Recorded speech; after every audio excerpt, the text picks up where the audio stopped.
Hi friends, அஸ்ஸலாமு அலைக்கும். Welcome to இதேசனா சேனல்.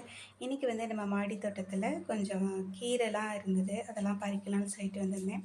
அது கூடவே கொஞ்சம் கஷாயம் போடலாம். இப்போ பார்த்தீங்கன்னா எங்கே பார்த்தாலும் ஃபீவராக இருக்குது, கோல்டாக இருக்குது. இந்த கிளைமேட் சேஞ்சினால் திடீர்னு பார்த்தீங்கன்னா மழை பெய்யுது, காற்றடிக்குது.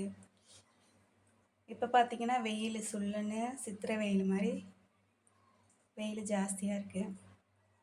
ஸோ கொஞ்சம் கீரையெல்லாம் பறிச்சுட்டு கொஞ்சம் ஓமவல்லி, வெத்தலை, கீரையெல்லாம் பாருங்களேன், செம்ம ஃப்ரெஷ்ஷாக இருக்குது. எல்லாம் கொஞ்சம் கொஞ்சம் கீரை எல்லாத்துலேயும் இருக்குது. ஸோ அதனால் எல்லாத்தையும் பறித்து கலப்பு கீரை மாதிரி செஞ்சுருவேன். குப்பைக்கீரை, மசிலிக்கீரை, தண்டுக்கீரை எல்லாமே இருக்குது.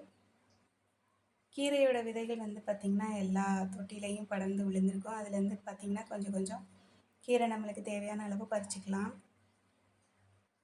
கஷாயம் வந்து பார்த்திங்கன்னா வெத்தலை, ஓமவல்லிக்கீரை, அதுக்கப்புறமா துளசிக்கீரை எல்லாத்தையும் போட்டு கொதிக்க வச்சு அது கூடவே கொஞ்சம் ஜீரகமும் மஞ்சத்தூளும் ஒரு பிஞ்சு மஞ்சத்தூள் போட்டு கொதிக்க விட்டு குடித்தோம்னா சூப்பராக இருக்கும். அது கூடவே கொஞ்சம் இஞ்சி கூட சேர்த்துக்கலாம்.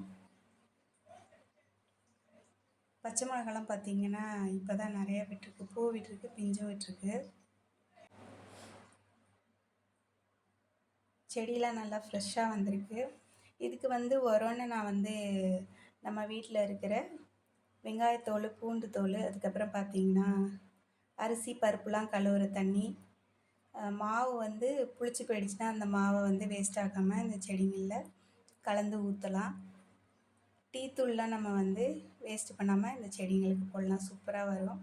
எல்லாத்தையும் ஒன்றா மிக்ஸ் பண்ணி ஒரு 2 நாள் ஊற வச்சுட்டு வெங்காயத்தோல், பூண்டு தோல், பருப்பு அரிசி கழுவுற தண்ணி, மாவு கழுவுற தண்ணியெல்லாம் சேர்த்து ஒரு வாளியில் ஊற்றி நம்ம ஊற வச்சுட்டு அது செடிங்களுக்கு 2 நாள் சென்று ஊற்றினோம்னா நல்லா நிறைய பூ விடும். பார்த்திங்கன்னா மிளகா செடியெலாம் நல்லா ஃப்ரெஷ்ஷாக இருக்கும்.